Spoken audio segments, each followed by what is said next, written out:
നമസ്കാരം സാർ. നമസ്കാരം. ഇന്ന് ഇടതുപക്ഷം ഒരു സങ്കീർണമായ പ്രതിസന്ധി നേരിടുന്നു. അത് രണ്ട് പ്രതിസന്ധിയുണ്ട്. ഒന്ന് പ്രത്യയശാസ്ത്രപരമായ പ്രതിസന്ധി, രണ്ട് സംഘടനാപരമായ പ്രതിസന്ധി. ഇന്നത്തെ സാഹചര്യത്തിൽ ഇന്നത്തെ നേതൃത്വം വെച്ചുകൊണ്ട് ഇത്തരം ഈ പ്രതിസന്ധിയെ അതിജീവിക്കാൻ CPM-ന് സാധിക്കുമോ ഇല്ലയോ?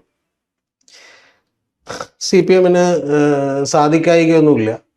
CPM-ൻ്റെ കാര്യത്തിലുള്ള അമിതമായ ഉത്കണ്ഠ, ഒരുപക്ഷെ ഒരു റൈറ്റ് വിങ് പ്രോ ഹിന്ദുത്വ അജണ്ടയൊക്കെ പോരുന്ന മാധ്യമങ്ങൾ വെറുതെ ഉൽപ്പാദിപ്പിക്കുകയാണ് എന്നുള്ളതാണ് എനിക്ക് തോന്നിയിട്ടുള്ളത്. കാരണം CPM എന്ന് പറയുന്ന ഒരു രാഷ്ട്രീയ പാർട്ടിയെ നമ്മളെങ്ങനെ വിലയിരുത്തുന്നു എന്നുള്ളത് വളരെ ഇമ്പോർട്ടൻ്റ് ആണ്.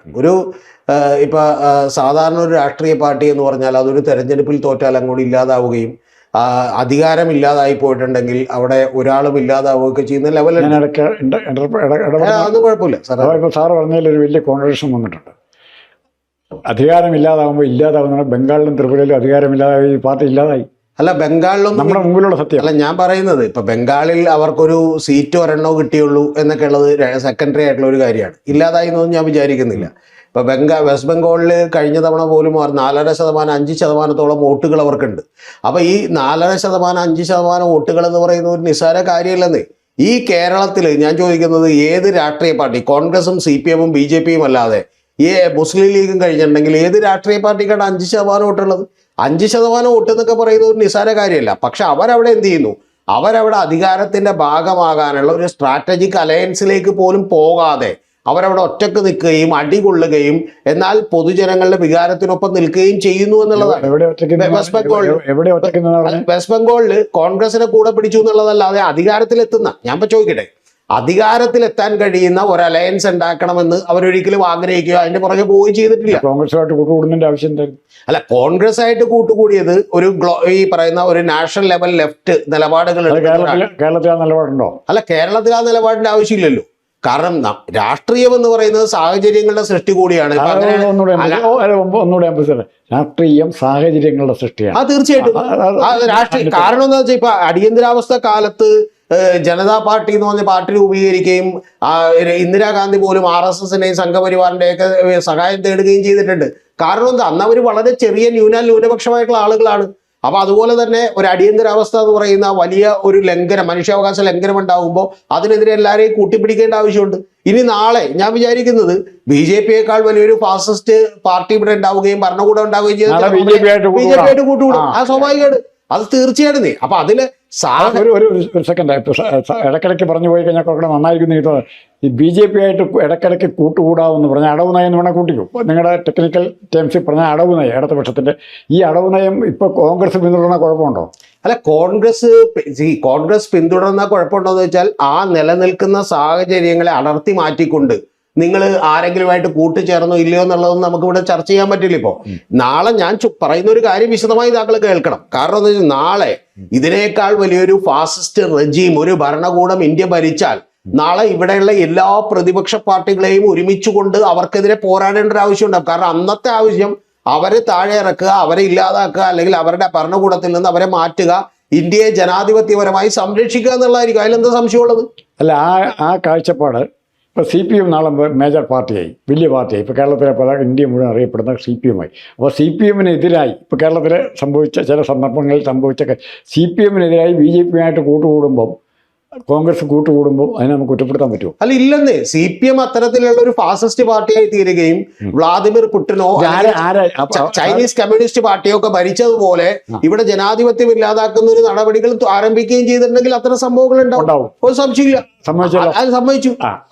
തർക്കമില്ലെന്നേ. അപ്പൊ പിന്നെ നമുക്ക് ആദ്യത്തെ ഭാഗം നമ്മുടെ ചർച്ചയിലെയും തർക്കത്തിലെയും വിവാദങ്ങളിലെയും ഒഴിവാക്കേണ്ട കാര്യം, ഏതെങ്കിലും കക്ഷികൾ, സ്വല്പം ജനപിന്തുണയുള്ള കക്ഷികൾ, അത് കോൺഗ്രസ് ആയാലും BJP ആയാലും CPM ആയാലും, ഇതിനെ CPIക്ക് വരെ കൊടുത്തേക്കാൻ പോട്ടെ, CPI ആണെങ്കിൽ പോലും ചില സന്ദർഭങ്ങളിൽ ചില കൂട്ടുകെട്ടുകൾ ഉണ്ടാക്കാൻ അനിവാര്യമാകും. ഇപ്പോൾ ഇവിടെ കഴിഞ്ഞ ഇലക്ഷൻ മുഴുവൻ, അസംബ്ലി ഇലക്ഷൻ മുഴുവൻ കോൺഗ്രസിനെതിരായി ഇടതുപക്ഷം മുന്നോട്ട് വെച്ച പ്രധാനപ്പെട്ട ആരോപണം BJP-യുടെ ഏജന്റാണ് BJP-ആയിട്ട് കൂട്ടുകൂടാൻ നടക്കുക എന്നുള്ളതാണ്.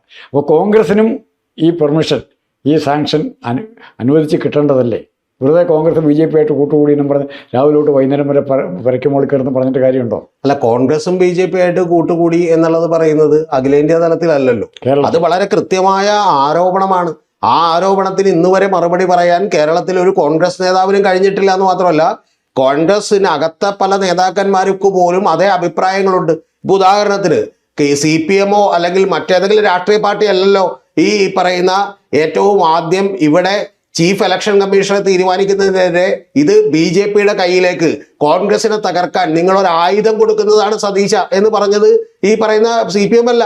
കാരണം അത് പറഞ്ഞത് ആരാണ്? അത് പറഞ്ഞത് കോൺഗ്രസിന്റെ എക്കാലത്തെയും മലബാറിലെ പ്രമുഖനായ നേതാവായിരുന്ന സാദിരിക്കോയുടെ മകനായിരുന്ന, ഇപ്പോഴും KPCC-യുടെ ജനറൽ സെക്രട്ടറി ആയിരുന്ന, കഴിഞ്ഞ തവണ കോഴിക്കോട് കോർപ്പറേഷനിലേക്ക് വേണ്ടി മേയറാകാൻ വേണ്ടി മത്സരിച്ച് സ്ഥാനാർത്ഥിയായി മുന്നിൽ നിർത്തിയിട്ടുള്ള PM നിയാസാണ്. പിന്നെ രണ്ടാമത്തത്, നിങ്ങൾ അദാനിക്കും അതുപോലെ ഇവിടെ നിന്നുള്ള മണൽ മാഫിയകൾക്ക് വേണ്ടി കീഴടങ്ങുകയാണോ എന്ന സംശയമൂർത്തിയിട്ടുള്ളത് PM സുധീരനാണ്.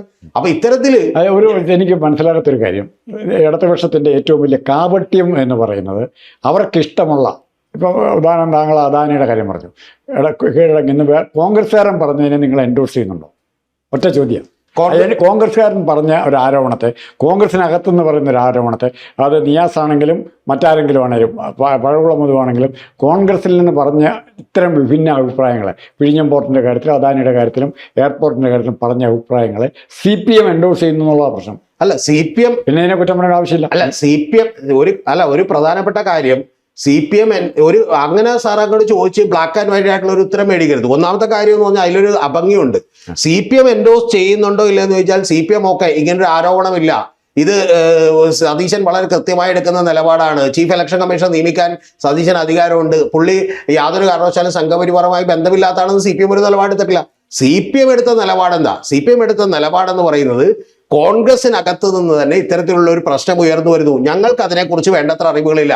പക്ഷെ അറിവുകളല്ല, പറഞ്ഞു വന്നോടെ, ചാലപ്പുറം എന്ന് പറയുന്ന വാർഡിൽ നിന്ന് കൃത്യമായി മത്സരിച്ച് ജയിച്ചിട്ടുള്ള PM നിയാസ്, അദ്ദേഹത്തിന്റെ കൂടെ പഠിച്ചിട്ടുള്ള സഹപാഠിയായിട്ടുള്ള ഒരാളെ കുറിച്ച് ഈ ആരോപണം പറയുമ്പോൾ അത് ഗൗരവത്തിൽ എടുക്കണമെന്നും അത് അന്വേഷിക്കപ്പെടണമെന്നുള്ള നിലപാടല്ലേ CPM-ന് എടുക്കാൻ പറ്റൂ. അല്ലാതെ CPM-ന് നാളെ ഈ പറയുന്ന PM സുധീരൻ പറയുന്നതോ അല്ലെങ്കിൽ നാളെ PM നിയാസ് പറയുന്നതോ ഇതിനൊരു മറുപടി പറഞ്ഞിട്ട്, നമ്മുടെ നിയമസഭാ സ്പീക്കറായിരുന്ന തലശ്ശേരിയിൽ നിന്നുള്ള പഴയ MLA ആയിരുന്ന ഷംസീർ എടുത്ത നിലപാട്, ഇപ്പോൾ സ്ഥാനാർത്ഥികൾ തീരുമാനിച്ച് തെറ്റായിപ്പോയി, സ്ഥാനാർത്ഥികൾ മെച്ചപ്പെട്ടതല്ല എന്ന് പറയുമ്പോൾ അതിനെ നമ്മൾ നിയാസ് പറഞ്ഞ അഭിപ്രായമായിട്ട് കമ്പയർ ചെയ്യുമ്പോൾ ആരുടെ അഭിപ്രായം, ഷംസീറിൻ്റെ അഭിപ്രായത്തിനും നമ്മൾ വെയിറ്റേജ് കൊടുക്കണ്ടേ?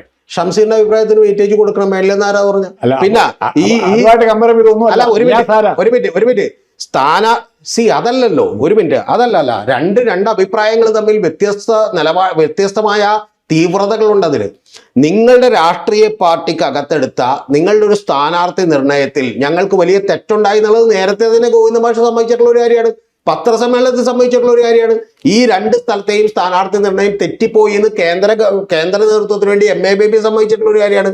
അത് തന്നെയാണ് ഇന്ന് ഇദ്ദേഹവും പറഞ്ഞിട്ടുള്ളത്. ഇനി അത് ഒന്നുമില്ലെങ്കിൽ പോലും അവരുടെ വെബ്സൈറ്റിൽ പ്രസിദ്ധീകരിച്ചിട്ടുള്ള 20 പേജുള്ള കൃത്യമായ ഇപ്പൊ ലേറ്റസ്റ്റ് ആയിട്ടുള്ള രേഖകൾ പ്രകാരം അവർ സമ്മതിച്ചു കഴിഞ്ഞു. എന്റെ ചോദ്യം, ഒരു മിനിറ്റ്, അതല്ല, ആ ചോദ്യം എന്ന് പറയുന്നത് ഒരു രാഷ്ട്രീയ പാർട്ടി അതിന്റെ മുന്നോട്ട് പോകുമ്പോൾ ചിലപ്പോൾ തെരഞ്ഞെടുപ്പുകളിലോ ചില പ്രശ്നങ്ങളിലോ ഉണ്ടാകാവുന്ന തെറ്റുകളാണ്. പക്ഷെ ആ തെറ്റുകളെ പോലെ അല്ലല്ലോ സാറേ. നമ്മളൊന്ന് ആലോചിച്ച് നോക്കൂ, നിങ്ങൾ അതായത് ഭരണത്തിലിരിക്കുന്ന മുഖ്യമന്ത്രി ആയിരിക്കുമ്പോൾ നിങ്ങൾ അടുത്ത തവണയുടെ BJP ഇത് 3 അല്ല 30 ആക്കാൻ വേണ്ടി, അതാണ് PM നിയാസ് ഉപയോഗിച്ച ഭാഗം, 3 അല്ല 30 ആക്കാൻ വേണ്ടി നിങ്ങൾ എന്ത് ചെയ്യാണ്? ഇവർക്ക് ഒരു ആയുധം കൊടുക്കുകയാണ്. പിന്നെ നമുക്ക് ഒന്നും ചെയ്യാൻ പറ്റില്ല, ഇതൊക്കെ മാറ്റാൻ കഴിയില്ല, MP ചെയ്യാൻ കഴിയില്ല എന്ന് പറയാണ്. ഈ രണ്ട് പ്രസ്താവനകളെയും നമ്മൾ തുലനം ചെയ്യുക എന്ന് പറയുന്ന അസാധ്യമായിട്ടുള്ള ഒരു കാര്യമാണ്. ഞാൻ തീർച്ചയായിട്ടും അതായത് BJPക്ക് അനുകൂലമായ അല്ലെ സോഫ്റ്റ് ഹിന്ദുത്വ നിലപാട് VD സതീശൻ എടുക്കുന്നു എന്നുള്ളതാണ് നിയാസിന്റെ ആരോപണം എന്നാണ് സാർ പറയുന്നത്. തീർച്ചയായിട്ടും ഉറപ്പായിട്ടും അത് തന്നെ. അപ്പൊ ഞാനൊരു കാര്യം ചെയ്തു, സ്പെസിഫിക് ആയ ആരോപണമാണ്. സോഫ്റ്റ് ഹിന്ദുത്വം എടുക്കുന്നു വേഗമായിട്ട് പറയല്ലേ.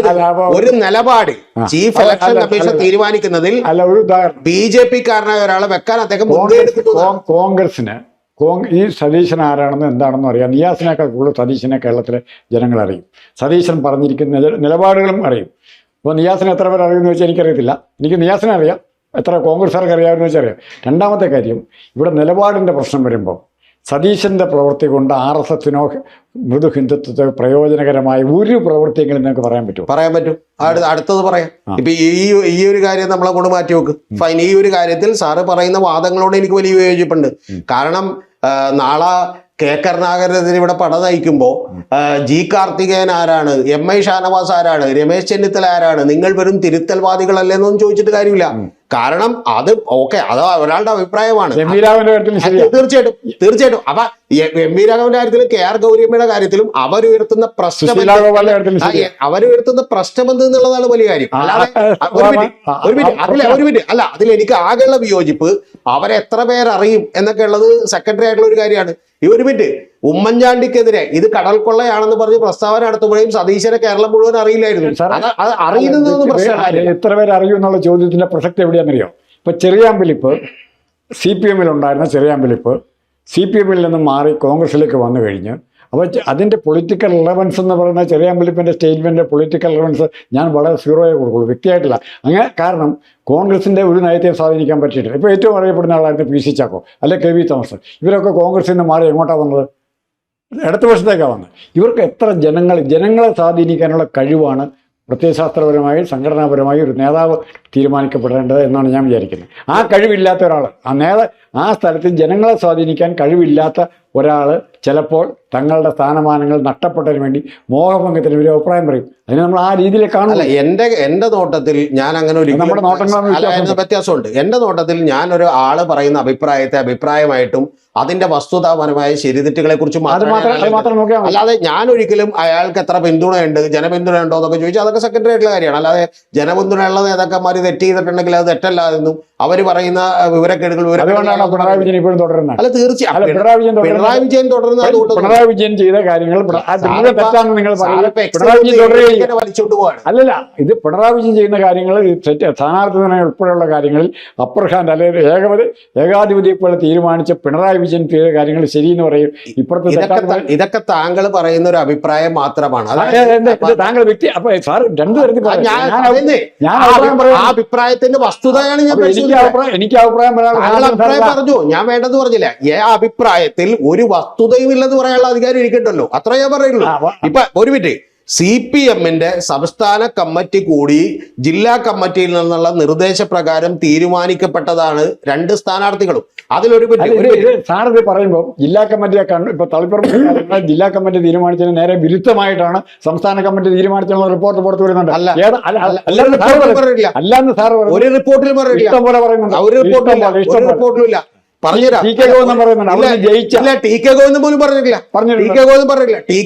പറഞ്ഞ കൃത്യമായി TK ഗോവിന്ദന്റെ മുഴുവൻ വാർത്താ സമ്മേളനങ്ങളും കണ്ട ഒരാളാണ് ഞാൻ. TK ഗോവിന്ദൻ പറഞ്ഞെന്താ? TK ഗോവിന്ദൻ പറഞ്ഞത് ആ കമ്മിറ്റിയിലെ മഹാഭൂരിപക്ഷവും ഇവരെ എതിർത്തിരുന്നു എന്നുള്ളത് TK ഗോവിന്ദൻ പറഞ്ഞിട്ടില്ല. ഒരു തവണ പറഞ്ഞതിന് ശേഷം TK ഗോവിന്ദൻ അത് പിൻവലിച്ചു. TK ഗോവിന്ദൻ പറഞ്ഞെന്താ? ഞാൻ സ്ഥാനാർത്ഥിയായാൽ എന്താണ് കുഴപ്പമെന്ന് ചോദിച്ചു. പക്ഷെ എന്നെ ആരും സുകന്യയുടെ പേര് എങ്ങനെ പുറത്തു വന്നു? സുകന്യ അവിടെ സ്ഥാനാർത്ഥിയായിരുന്നു, അല്ലാന്നോ ഈ പേര് പുറത്തു വന്ന? ഒരു മിനിറ്റ്, ഈ CPM-ന്റെ ജില്ലാ കമ്മിറ്റിക്ക് അകത്ത് കടന്ന ചർച്ച അതായിരുന്നു ഇതായിരുന്നു എന്ന് നമ്മൾ പറഞ്ഞിട്ട് നമ്മളെവിടെ ഞാൻ ചോദിക്കട്ടെ, എത്താൻ പോണില്ല. എന്റെ ചോദ്യം വളരെ തിരിച്ചാണ്. തൊട്ടപ്പുറത്ത് TI മധുസൂദന സ്ഥാനാർത്ഥിയാണ്. TI മധുസൂദന അവിടെ നിലവിലുള്ള MLA ആണ്. 50,000-ലധികം വോട്ടിന് ജയിച്ച MLA. ആ MLA മാറ്റണം എന്ന് പറയുന്നത് സാധാരണ ഒരു അസാധാരണമായ തീരുമാനമാണ്. അങ്ങനെ അസാധാരണമായ തീരുമാനം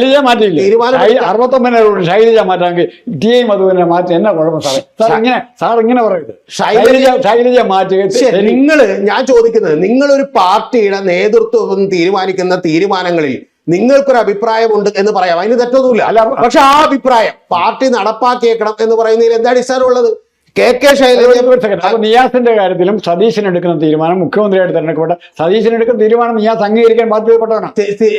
സതീശൻ എടുക്കുന്ന തീരുമാനം നിയാസ് മാത്രമല്ല, അതാണ് തെറ്റല്ല. കേരളം മുഴുവൻ അംഗീകരിക്കാൻ ബാധ്യതപ്പെട്ട അദ്ദേഹം മുഖ്യമന്ത്രിയാണ്. കൊല്ലത്തെ ജില്ല സതീശൻ എടുക്കുന്ന തീരുമാനം കേരളം മുഴുവൻ അംഗീകരിക്കാൻ ബാധ്യതപ്പെട്ടവരാണ്. കാരണം ഞാനും താങ്കളും നിയാസും ഒരുപോലെ അംഗീകരിച്ചു. കാരണം എന്താ? അദ്ദേഹത്തെ ചീഫ് ഇലക്ഷൻ കമ്മീഷണറായി നിയമിച്ചു. പക്ഷേ അതിനെതിരെ പറയുന്ന അഭിപ്രായങ്ങൾക്ക് അതിന്റെ വസ്തുതാപരമായിട്ടുള്ള പ്രാധാന്യമുണ്ടോ, വാലിഡിറ്റി ഉണ്ടോ എന്നുള്ളതാണ് നമ്മൾ പരിശോധിക്കുന്നത്. അത്രേ ഉള്ളൂ കാര്യം.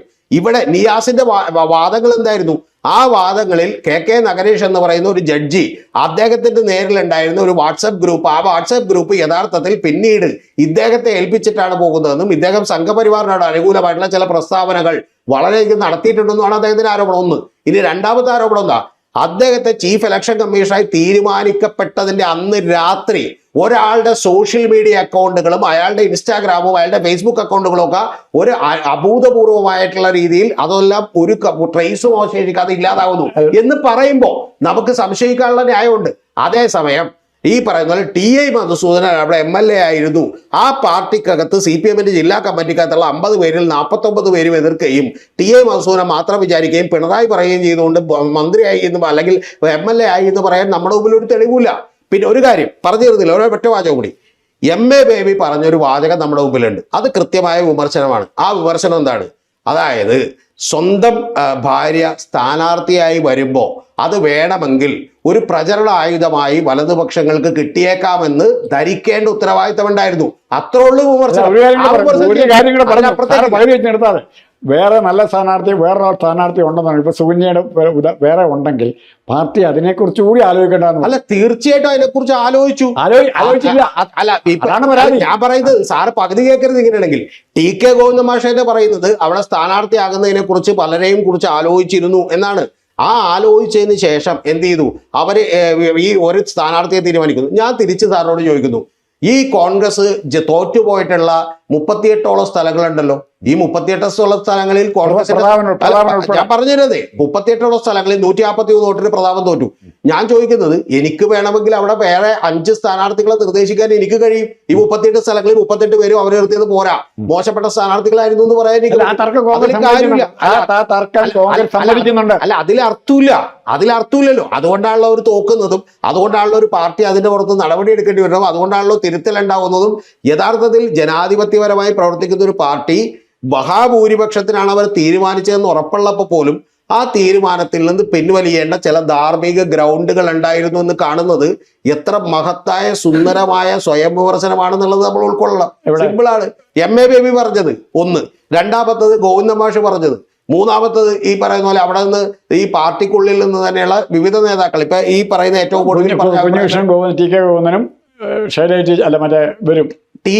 TK ഗോവിന്ദൻ പറഞ്ഞതല്ല ഞാൻ കണക്കിലെടുക്കും. ഞാൻ കണക്കിലെടുക്കുന്നത് യഥാർത്ഥത്തിൽ അവിടെയുള്ള പാർട്ടിയുടെ നേതാക്കന്മാർ തന്നെ ഇപ്പൊ 20 പേജുള്ള റിപ്പോർട്ടുകളിലടക്കം ഞങ്ങൾക്ക് സ്വയം വിമർശനപരമായി ഇന്നിന് തെറ്റുകൾ പറ്റി എന്ന് കാണുന്നത് എത്ര സുന്ദരമായ കാര്യമാണ്. അല്ല, അങ്ങനെ ഞാൻ ചോദിക്കുന്നത് വായിച്ച് ആസ്വദിക്കാൻ പറ്റുന്ന ഒരു ചെറിയ, നമ്മൾ പഴയ ഭാഷ പറഞ്ഞ കൊച്ചു പുസ്തകമായിട്ട് പാർട്ടി രേഖകൾ താഴാൻ പാടില്ല. ഇവിടെ വസ്തുനിഷ്ഠമായിട്ട് സ്ഥാനാർത്ഥി നിർണയത്തിൽ കാര്യമായ പാളിച്ച പറ്റി എന്ന് പറയുമ്പം അത് സ്ഥാനാർത്ഥി നിർണയത്തിന് ഉത്തരവാദി ആരെന്നുള്ള ചോദ്യത്തിലേക്ക് വരും. ഷംസീറാണ് പറഞ്ഞത്, ഞാനല്ല പറയുന്നത്. ഷംസീർ നിയമസഭാ സ്പീക്കറായിരുന്ന, തലശ്ശേരിയിൽ നിന്ന് സാമാന്യം നന്നായിട്ട് ജയിച്ചുകൊണ്ടിരുന്ന ഷംസീറാണ് പറയുന്നത് സ്ഥാനാർത്ഥി നിർണയത്തിൽ പാർട്ടിക്ക് പാളിച്ച പറ്റി. ഒക്കെ പിണറായി വിജയനും ഗോവിന്ദനൊക്കെ അത് എൻഡോഴ്സ് ചെയ്യുന്നുണ്ടാവും. പക്ഷേ ഇവരുടെ വായിൽ നിന്ന് വാചകം എപ്പോഴെങ്കിലും ഇവിടെ ശൈലജ ടീച്ചറെ മാറ്റിയത് തെറ്റായി. ഞാൻ ഉദാഹരണം സ്പെസിഫിക്കായിട്ട് ഉദാഹരണങ്ങളുണ്ട്. ശൈലജ ടീച്ചറെ മട്ടന്നൂരിൽ നിന്ന് മാറ്റിയത് തെറ്റായി. മധുസൂദനെതിരായിട്ട് ഇത്രയും ആരോപണം വന്നപ്പോൾ അയാളെ മത്സരിക്കാൻ വീണ്ടും സമ്മതിച്ച് തെറ്റായിപ്പോയി. അല്ലെ, ഗോവിന്ദൻ്റെ ഭാര്യ ആയതുകൊണ്ട് മാത്രം എന്ന് പറഞ്ഞു, ആയതുകൊണ്ട് മാത്രം ശ്യാമള ടീച്ചറിനെ മത്സരിക്കാൻ വീണ്ടും അവസരം കൊടുത്തു. അപ്പോൾ ഇങ്ങനത്തെ കാര്യങ്ങൾ നമ്മൾ പാർട്ടിയുടെ ലീഡർഷിപ്പിൽ പുറത്ത് ചർച്ച ഇന്ന് വരെ ഉണ്ടായിട്ടില്ല. ഇപ്പോഴാണ് ഉണ്ടാകുന്നത്. കോൺഗ്രസിൽ ഈ ചർച്ചകൾ നടത്തുന്ന കണ്ടപ്പോൾ മാത്രമേ ഇതുണ്ടായത്. കോൺഗ്രസിൻ്റെ ജനാധിപത്യവും അഭിപ്രായ സ്വാതന്ത്ര്യത്തെ CPM കോപ്പി അടിക്കാൻ ഞാൻ പറയും. തെറ്റാണ്, അങ്ങേയറ്റം സാറ് പറയുന്നത് തെറ്റാണ് എന്ന് മാത്രമേ ഞാൻ തൽക്കാലം പറയുന്നുള്ളൂ. കാരണം സാറായതുകൊണ്ട്, മുതിർന്ന ഒരാളായതുകൊണ്ട്. ഞാൻ തിരിച്ചങ്ങോട്ട് ചോദിക്കുന്നു, 2016 ഇവിടെ ഒരു സർക്കാർ അധികാരത്തിലേക്ക് വന്നു പിണറായി വിജയന്റെ നേതൃത്വത്തിൽ. 91 സീറ്റുകളുമായിട്ടാണ് അധികാരത്തിലേക്ക് വരുന്നത്. ഈ 91 സീറ്റുകളുമായി അധികാരത്തിൽ വന്നതിന് ശേഷം 2021 വീണ്ടും ഒരു തുടർഭരണം കിട്ടുകയാണ്. അത് കേരളത്തിന്റെ ചരിത്രത്തിൽ ആദ്യമായിട്ടാണ് അതുപോലത്തെ ഒരു തുടർഭരണം. 67 EMS അധികാരത്തിൽ വരുമ്പോൾ എത്ര സീറ്റ് അവർക്കുണ്ട്? 9 സീറ്റേ കോൺഗ്രസിനുള്ളൂ. CPM-ന് എത്ര സീറ്റുണ്ട്? അതെവിടെ ആ ഇക്വേഷനിൽ നിന്നാണ് ഈ പൊളിറ്റിക്കൽ ഇക്വേഷൻ മുഴുവൻ മാറുന്നത് അല്ലേ? അപ്പോൾ നമുക്ക് ഇന്ന് കിട്ടിയ സീറ്റ്, അപ്പോൾ കോൺഗ്രസിന് 102 സീറ്റ് കിട്ടി. ആയുഷ്കാലം മുഴുവൻ കോൺഗ്രസ് ഇത്ര സീറ്റോടെ ഇരിക്കുന്നൊന്നും ആരെങ്കിലും പറഞ്ഞാൽ നമുക്ക് മൂന്നാം ചോദ്യം അതല്ല. ഞാൻ പറഞ്ഞത് അതല്ലല്ലോ. ഞാൻ പറഞ്ഞത് കേരളത്തിന്റെ ചരിത്രത്തിൽ അടിയന്തരാവസ്ഥയുടെ കാലഘട്ടങ്ങളിലല്ലാതെ തുടർ ഭരണം, വളരെ കൃത്യമായ ഒരു മാൻഡേറ്റോടുകൂടി തുടർഭരണം കിട്ടിയ ആദ്യത്തെ മുഖ്യമന്ത്രിയാണ് പിണറായി വിജയൻ. ആദ്യത്തെ സർക്കാരാണ് LDF ഗവൺമെന്റ് 2021 തെരഞ്ഞെടുപ്പിൽ. ആ 2021 തെരഞ്ഞെടുപ്പിൽ അങ്ങനെ അധികാരം കിട്ടാൻ വേണ്ടി നിൽക്കുമ്പോൾ പോലും വളരെ നിർണായകമായിട്ടുള്ള ഒരു തീരുമാനം CPM എടുത്തു. എന്താണ് തീരുമാനമെടുത്തത്? അതുവരെ മന്ത്രിയായിരുന്ന ആളുകളിൽ പകുതി മുക്കാലോളം പേർ മത്സരിക്കേണ്ട എന്ന് തീരുമാനിച്ചു. ഒന്ന്. രണ്ടാമത്തേത് 2 തവണ പറഞ്ഞോട്ടെ 2 തവണ ഭൂരിപക്ഷം കിട്ടിയിട്ടുള്ള ആ 2 തവണ തെരഞ്ഞെടുപ്പിൽ മത്സരിച്ചിട്ടുള്ള ആളുകളെ മാറ്റി നിർത്താൻ തീരുമാനിച്ചു. പിണറായി വിജയന് മാത്രം എക്സംഷൻ കൊടുത്തു. ആ എക്സംഷൻ കൊടുത്തുകൊണ്ട് എന്ത് ചെയ്തു? മത്സരിക്കാൻ തീരുമാനിച്ചു. അപ്പോഴും ആളുകൾ ഇതുപോലെ എന്ത് ചെയ്തു? ഈ തീരുമാനം വലിയ പ്രശ്നമാണ് എന്ന് പറഞ്ഞ പാർട്ടിയുടെ സ്റ്റേറ്റ് കമ്മിറ്റി മെമ്പർമാരുണ്ട് എൻ്റെ അടുത്ത്. അന്നത്തെ സ്റ്റേറ്റ് കമ്മിറ്റി മെമ്പർമാർ സ്റ്റേറ്റ് കമ്മിറ്റിയിൽ നിന്ന് പുറത്തിറങ്ങി നിങ്ങൾ 75 വയസ്സ് കഴിഞ്ഞു, നിങ്ങൾ പുറത്തു പോയി നിൽക്കണം എന്ന് പറഞ്ഞപ്പോൾ അതിനെതിരെ സംസാരിച്ച ആളുകളുണ്ട്. പക്ഷേ അന്നെടുത്ത തീരുമാനം ശരിയായതുകൊണ്ട് അതൊന്നും വലിയ ചർച്ചയാവുകയോ ഈ പ്രശ്നങ്ങളായി തീരുമാനം തെറ്റാന്നുള്ള ജനങ്ങൾ അംഗീകരിച്ചില്ല. അതാണ് പ്രശ്നം. ആ തീരുമാനം എടുത്തു, ആ ജനങ്ങൾ അത് അംഗീകരിച്ചു.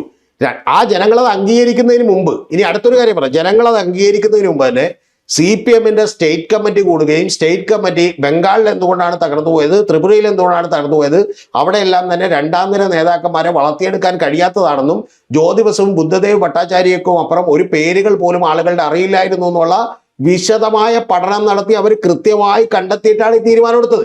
പറഞ്ഞിരുന്നില്ല. എന്നിട്ടാണ് ഇവിടെ കൊണ്ട് ബാനർ വെച്ചല്ലേ ഞാൻ അല്ലെങ്കിൽ ആരാണോ പിണറായി വിജയനെ മാത്രം. അതൊക്കെ 2026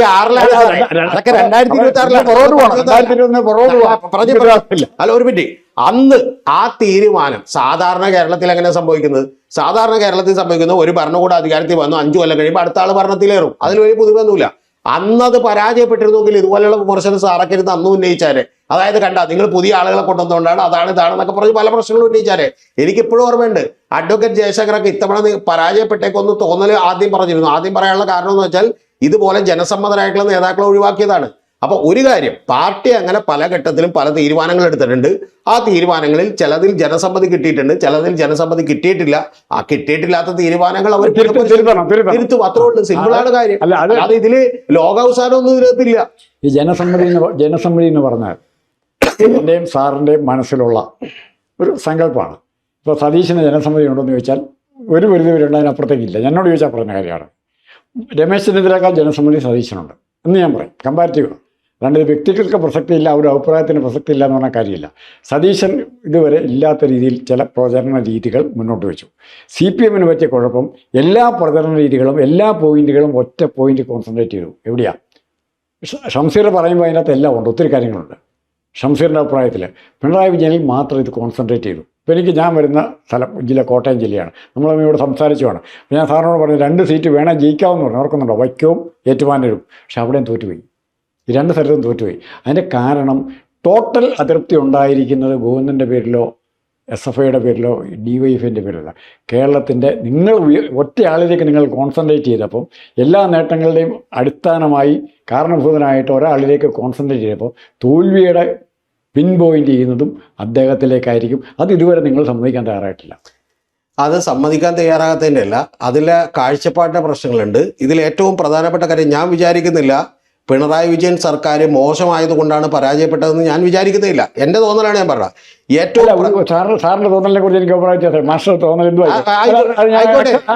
ബഹുമാനിക്കുന്ന അക്സെപ്റ്റ് ചെയ്യുന്നു. പക്ഷെ മറിച്ച് ഒരു 10, 8, 5, 2, 3 ശതമാനത്തിനാണ് തോക്കുന്നെങ്കിൽ, അല്ലെ 10,000 വോട്ട് താഴെ, അല്ലെ 2,000, 3,000 വോട്ടിനൊക്കെയാണ് അസംബ്ലി തോറ്റുന്നെങ്കിൽ സാറിൻ്റെ നിലപാട് നമ്മുടെ നിലപാട് ശരിയാണെന്ന് നമുക്ക് പറയാം. ഇത് വാഷ് ഔട്ടായിരുന്നു. ഈ വാഷ് ഔട്ട് നമുക്ക് ഉത്തരം പറയാൻ പറ്റില്ല. വാഷ് ഔട്ട് ആയിട്ടുണ്ട് സാറേ. അത് ലോകത്ത് നടക്കുന്ന പല കാര്യങ്ങളിലും ഈ കാലഘട്ടത്തിന്റെ പ്രചരണായുധങ്ങൾ 67 പോലും popular vote Congress wash out ആയിട്ടില്ല.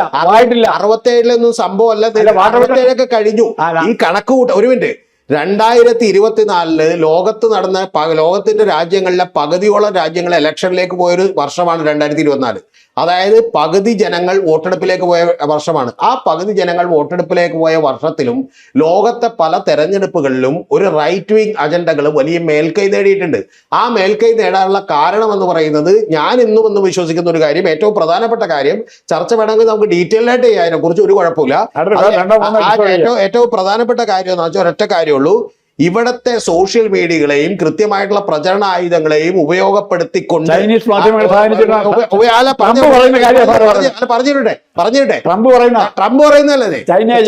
പറയുന്നല്ലേ പ്രചരണ ആയുധങ്ങളെയും കൃത്യമായി ഉപയോഗപ്പെടുത്തിക്കൊണ്ട് ഇവിടത്തെ ഈ പറഞ്ഞ പോലെ കുത്തക മുതലാളിത്തത്തിന്റെ കാശടക്കം ഉപയോഗപ്പെടുത്തിക്കൊണ്ട് വലിയ കോർപ്പറേറ്റുകളുടെ അടക്കം പിൻബലത്തോടുകൂടി 2021 മുതൽ 2021 മുതൽ നടത്തിയ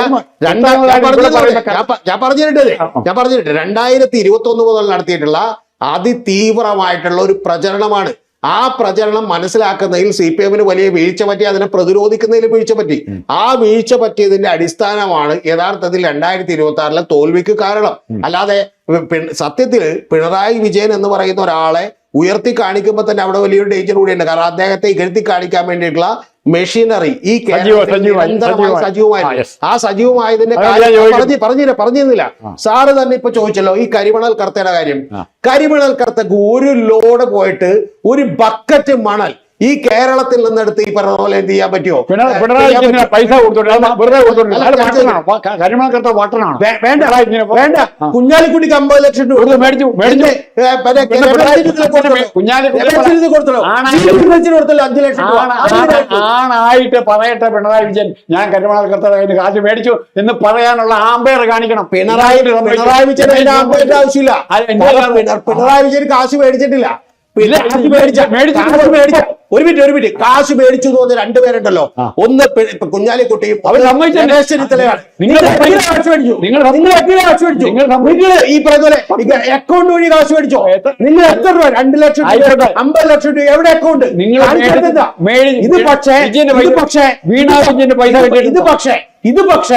ഇത് പക്ഷേ മാധ്യമങ്ങൾ ഇവിടെ ഉയർത്തിക്കാണിക്കില്ല.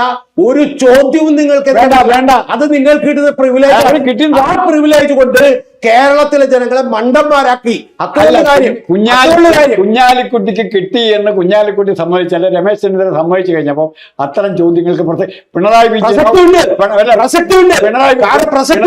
ഞാൻ പറഞ്ഞില്ല പിണറായി വിജയനോ വീണയോ ഇതൊന്നും സമ്മതിക്കട്ടെ. കരിമണൽ കർത്ത പിണറായി വീണ വിജയൻ സമ്മതിച്ചു കഴിഞ്ഞല്ലോ. 1,72 ലക്ഷം രൂപ അവർ ഈ പറയുന്ന പോലെ കറക്റ്റായി സമ്മതിക്കേണ്ടത് ആവശ്യമില്ല. സമ്മതിക്കേണ്ടത് ആവശ്യമില്ലെന്നേ. ഒരു ഒറ്റ ചോദ്യമുള്ളൂ. രണ്ട് ചോദ്യത്തിന് മറുപടി പറയാം. 1,72 ലക്ഷം രൂപ 1,72 ലക്ഷം രൂപയും ലോണായിട്ട് ഏതാണ്ട് 1 കോടി അടുത്തുള്ള എമൗണ്ട് അടക്കം 2,72 ലക്ഷം രൂപയോളം വീണ വിജയന്റെ കമ്പനി ലോൺ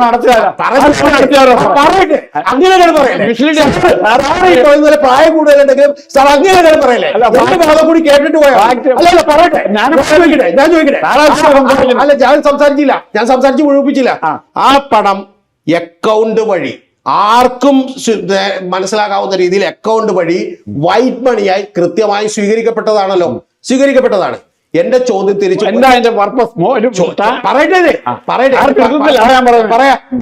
പറഞ്ഞു. രണ്ടാമത്തത്, ഇനി അതിൽ ഒരു ഷെയ്ഡി ഡീലാണെന്ന് നിങ്ങൾക്ക് ഒരു ആരോപണമുണ്ടെങ്കിൽ നിങ്ങൾക്ക് ആരോപണമുണ്ടെങ്കിൽ നിങ്ങൾ സ്റ്റേറ്റ് ഓഫ് കേരളക്ക് ആരോപണമില്ല, നിങ്ങൾക്ക് ആരോപണമുണ്ടെങ്കിൽ എൻഫോഴ്സ്മെന്റ് ഡയറക്ടറേറ്റ് ആരോപണമുണ്ടെങ്കിൽ ബാക്കിയുള്ള കേന്ദ്ര ഏജൻസികൾക്ക് ആരോപണമുണ്ടെങ്കിൽ എന്റെ ചോദ്യം തിരിച്ച് രണ്ടാമത്തേതാണ്. അങ്ങനെ ഉണ്ടെങ്കിൽ കേരള ജനത്തിന് അറിയാൻ താല്പര്യമുള്ള ഒറ്റ കാര്യമുള്ളൂ. വാട്ട് വാസ് ദ ഫേവർ എന്നാണ് given by Pinarayi Vijayan government to കരിമണൽ കർത്ത? നിങ്ങൾക്ക് ഇതുവരെ ഒന്നും ചൂണ്ടിക്കാണിക്കാനില്ല, ഒരു ആരോപണം പോലും ഇല്ല. രണ്ട്, ഇനി മൂന്നാമത്തൊരു ചോദ്യം കൂടി ചോദിച്ചാൽ മിണ്ടാതിരിക്കാൻ സാറ് പറഞ്ഞോ. മൂന്നാമത്തൊരു ചോദ്യം ഉള്ളത്, 50 ലക്ഷം രൂപ പലതവണയായി കുഞ്ഞാലിക്കുട്ടിയും ലക്ഷക്കണക്കിന് രൂപ രമേശ് ചെന്നിത്തലയും മേടിച്ചു, 5 ലക്ഷം രൂപ VD സച്ചിനോടൊക്കെ മേടിച്ചു. ഈ മേടിച്ചു എന്ന് പറയുന്ന ഞങ്ങൾ മേടിച്ചു എന്ന് തുറന്നു പറഞ്ഞാൽ മാത്രം പോരല്ലോ, 2 കാര്യങ്ങൾ അതിനകത്തുണ്ട്. 40 കോടി രൂപ വരവിൽ കാണിക്കാതെ ഞങ്ങൾ മേടിക്കുകയും അത് പണമായിട്ടാണ് ഞങ്ങൾ ഇവിടുത്തെ വലിയ രാഷ്ട്രീയ നേതാക്കൾക്ക് കൈക്കൂലിയായി കൊടുക്കുകയും ഞങ്ങളുടെ സ്മൂത്ത് ഫംഗ്ഷനിങ്ങിന് വേണ്ടി കൊടുക്കുകയും ചെയ്തു എന്ന് പറയുന്ന റിപ്പോർട്ട് അവിടെ ഉണ്ട്. എന്റെ ചോദ്യം വളരെ ലളിതമാണ്. നിങ്ങൾ എന്ത് ചെയ്യൂ? 1,72 ലക്ഷം രൂപ പിടിച്ചു വീണ വിജയന് നിങ്ങൾ എന്ത് ചെയ്യും? പിടിച്ചോ, കുഴപ്പമില്ല, കേന്ദ്ര ഏജൻസികൾ പിടിച്ചോ. ഇതെന്താ അന്വേഷിക്കാത്ത? ഇതിനെന്താ മറുപടി ഇല്ലാത്ത? ഒരൊറ്റ ചോദ്യം, പാർട്ടിയുടെ അക്കൗണ്ടിലേക്ക് പണമായിട്ടാണോ നിങ്ങൾ ഈ പറയുന്ന പോലെ കൃത്യമായിട്ടാണ് മേടിച്ചത്? അല്ല സാർ ഇത്രയും സിമ്പിൾ ആയിട്ട് പറയാൻ ഞാൻ വിചാരിച്ചില്ല. കാരണം എന്താണെന്നറിയോ, ഇത് അന്വേഷിക്കാനായിട്ട് പിണറായി വിജയൻ ഇവിടെ മുഖ്യമന്ത്രിയായിരുന്നു, അധികാരം ഉണ്ടായിരുന്നു, എല്ലാ പവറും ഉണ്ടായിരുന്നു. ഈ കാശ് മേടിച്ചപ്പോൾ രമേശ് ചെന്നിത്തലയും VD സതീശനും തെറ്റായ രീതിയിൽ ഒരു പൈസയെങ്കിലും മേടിച്ചിട്ടുണ്ടോ ഇല്ലയോ എന്നുള്ള ഞാൻ പറയില്ല, തെറ്റായിട്ട് ആണ് പറഞ്ഞിരുന്നെങ്കിൽ അവർക്കെതിരായിട്ട് നടപടി എടുക്കാനുള്ള മുഴുവൻ അധികാരം ഉണ്ടായിരുന്ന ആളല്ലേ പിണറായി വിജയൻ? അല്ല, മോഡിക്ക് റെക്കമെൻഡ് ചെയ്തില്ലേ? പിണറായി വിജയന്റെ ചങ്ങാതിയായിരുന്നല്ലോ, മോഡിയോട് പറയാമല്ലോ ഇവിടെ ഇത്ര കള്ളത്തരം നടക്കുന്നു എന്ന് പറഞ്ഞ് ചെയ്യത്തില്ലേ? എന്തിനാ പിണറായി വിജയൻ അനങ്ങാതിരുന്നേ? പറയണം. പിണറായി വിജയൻ ഞാൻ തീർന്നില്ല. ഞാൻ സാറ് 3 ചോദ്യം ചോദിച്ചില്ലേ, ഈ 3 അഭിപ്രായം പറയണ്ടേ? അത് പിണറായി വിജയൻ എന്തുകൊണ്ട് ഇവർക്കെതിരായി നടപടി എടുത്തില്ല? രണ്ടാമത്തെ കാര്യം, എൻഫോഴ്സ്മെന്റ് ഡയറക്ടറേറ്റിലുള്ള കണക്കാണല്ലോ ഇത്. ഇലക്ഷൻ കമ്മീഷൻ കൊടുക്കുന്നതിലൊക്കെ 50 ലക്ഷം കിട്ടും, കുഞ്ഞാലിക്കുട്ടി വിളിച്ചൊക്കെ അവരുടെ കയ്യിൽ കണക്കുണ്ടല്ലോ. അതായത് നമ്മുടെ ഷാജിയുടെ വീട് 25 ലക്ഷത്തിന് അന്വേഷിക്കാൻ വന്നതാണ് എൻഫോഴ്സ്മെന്റ് ഡയറക്ടറേറ്റ്. അപ്പോൾ അത് മറക്കണ്ട. അപ്പോൾ ഇവർക്ക് വേണമെങ്കിൽ, ആർക്ക്, ഈ ഇടതുപക്ഷത്തിന് വേണമെങ്കിൽ ഈ കേസുകൾ അന്വേഷിക്കായിരുന്നു. അല്ലെങ്കിൽ ഇടതുപക്ഷത്തിന് തന്നെ CBIക്കോ മറ്റാർക്കെങ്കിലും റെഫർ ചെയ്യായിരുന്നു. ഷാജിയുടെ കേസുകൾ ഓർത്തിരുന്നോ? ഇവിടെ ഓടി വന്നു, ഇവിടെ കരുവന്നൂർ ഓടി വന്നു ഇല്ലേ? അതുപോലെ ഇവർക്ക് വേണമെങ്കിൽ പിണറായി വിജയനും കൂട്ടർക്കും ഈ കേസിനെ കുറിച്ച് അന്വേഷിക്കായിരുന്നു. എന്താണ് ചെയ്തത്? നാളെ ആരെങ്കിലും ഏതെങ്കിലും കോൺഗ്രസ് പ്രവർത്തകനോ ലീഗ് പ്രവർത്തകനോ കുഞ്ഞാലിക്കുട്ടിക്കെതിരായിട്ട് അന്വേഷിക്കാൻ പാടില്ലെന്ന് അങ്ങോട്ട് പോലീസ് കയറിപ്പോയി അവൻ്റെ തല തല്ലി പൊട്ടിക്കാനോ ജീവൻ രക്ഷാ പ്രവർത്തനം ചെല്ലാൻ പോയാൽ താങ്കൾ പറഞ്ഞതിനെ സമ്മതിക്കാം. മറിച്ച് അതിന് അക്രമ സ്വഭാവത്തോടെ അല്ലെങ്കിൽ ബലം പ്രയോഗിച്ച് ഇതിനെ തടയാൻ നോക്കുന്നില്ല. നിങ്ങൾ നിയമത്തിൻ്റെ വഴിക്ക് പൊക്കോട്ടെ എന്ന് മാന്യമായ ഭാഷയിൽ, സത്യസന്ധമായ ഭാഷയിലാണ് അവതരിപ്പിക്കുന്നത്. കഴിഞ്ഞെങ്കിൽ ഇനി അടുത്ത HSRന്റെ ചോദ്യത്തിന് എനിക്ക് ഉത്തരവുണ്ട്. ഒന്നാമത്തെ കാര്യം, പിണറായി വിജയൻ സർക്കാർ എല്ലാ അധികാരത്തോടും കൂടി ഈ കേസ് അന്വേഷിക്കാൻ കഴിയുമായിരുന്നു എന്ന് സാറ് പറയുന്നതിൽ തന്നെ ടെക്നിക്കലി സാങ്കേതികമായി വലിയ പാളിച്ചകളുണ്ട്. കാരണം PMLA ആക്ട് പ്രകാരവും മണി ലോണ്ടറിങ് പ്രകാരവും അല്ലെങ്കിൽ അത്തരത്തിൽ എന്തെങ്കിലും കുഴപ്പങ്ങളുള്ള പണമാണ് അല്ലെങ്കിൽ കള്ളക്കച്ചവടമാണ് നടന്നത് എന്നുണ്ടെങ്കിൽ അത് അന്വേഷിക്കേണ്ടത് എൻഫോഴ്സ്മെന്റ് ഡയറക്ടറേറ്റ് ആണ്. അത് അന്വേഷിക്കാനുള്ള ഒരു സംവിധാനവും കേരള ഗവൺമെന്റിനില്ല. ഒന്നുമില്ല, റെക്കമെൻഡ് ചെയ്യാം. ഒന്ന്. രണ്ടാമത്തെ കേസ് എന്ന് പറഞ്ഞാൽ കേരളത്തിലെ പോലീസിന് ഇതിന്റെ പുറത്തൊരു നടപടിയും നേരിട്ടെടുക്കേണ്ട ആവശ്യമില്ല. കാരണം ഒന്നുകൊണ്ടാന്ന് വെച്ചാൽ ഇത് ഇൻകം ടാക്സ് സെറ്റിൽമെന്റ് ട്രിബ്യൂണലിൽ വന്നിട്ടുള്ള ഒരു ഉത്തരവിന്റെ അടിസ്ഥാനത്തിലാണ് യഥാർത്ഥത്തിൽ ആര് പരാതി കൊടുക്കാതെ വീണ വിജയനെതിരെ ഈ നടപടി ഉണ്ടായതെങ്കിൽ അതേ ത്രാസ് ഉപയോഗിച്ച് തന്നെ ഈ പറയുന്ന കുഞ്ഞാലിക്കുട്ടിയുടെയും സതീശൻ മേടിച്ചതും അതുപോലെ രമേശ് ചെന്നിത്തല മേടിച്ചതും അവർക്ക് അന്വേഷിക്കാവുന്നേ ഉള്ളൂ. അവർ ചെയ്യുന്നില്ല. അത് കേന്ദ്ര ഗവൺമെന്റ് അന്വേഷിക്കുന്നില്ല. അതവിടെ നിൽക്കട്ടെ, അതിലും എനിക്ക് പരാതിയില്ല. എന്റെ ചോദ്യം വളരെ ലളിതമായിട്ടുള്ള ഒരു ചോദ്യമുണ്ട്. ഇതൊക്കെ കൂടെ ഒന്ന് മാറ്റിവെക്ക് തൽക്കാലത്തേക്ക്. എന്റെ ചോദ്യം, കേരളത്തിലെ മാധ്യമങ്ങൾ ഇതൊരു ചോദ്യമായി, നിങ്ങൾ എങ്ങനെയാണ് ഈ പണം മേടിച്ചത്? നിങ്ങൾ ഏത് അക്കൗണ്ട് വഴിയാണ് പണം മേടിച്ചത്? നിങ്ങൾ പാർട്ടിയുടെ അക്കൗണ്ടിലേക്കാണോ? അതിന്റെ രേഖ കാണിക്കൂ എന്നുള്ളതടക്കമുള്ള ഒരു ചോദ്യവും ഈ നേതാക്കന്മാരുടെ അടുത്തോട്ട് ഉന്നയിക്കാത്തത് എന്താണ്? ഒറ്റ കാര്യമോ, സിമ്പിളായിട്ട് പ്രായോഗിക രാഷ്ട്രീയത്തിന്റെ ഒറ്റ കാര്യത്തിൽ ഈ മാധ്യമ പ്രമാണികളുടെ പലരുടെയും പേരും കർത്തായുടെ ഡയറി 16 മേടിച്ചിട്ടുണ്ട്. അപ്പൊ ഒരു മിനിറ്റ്, അത് പറഞ്ഞാൽ മതി.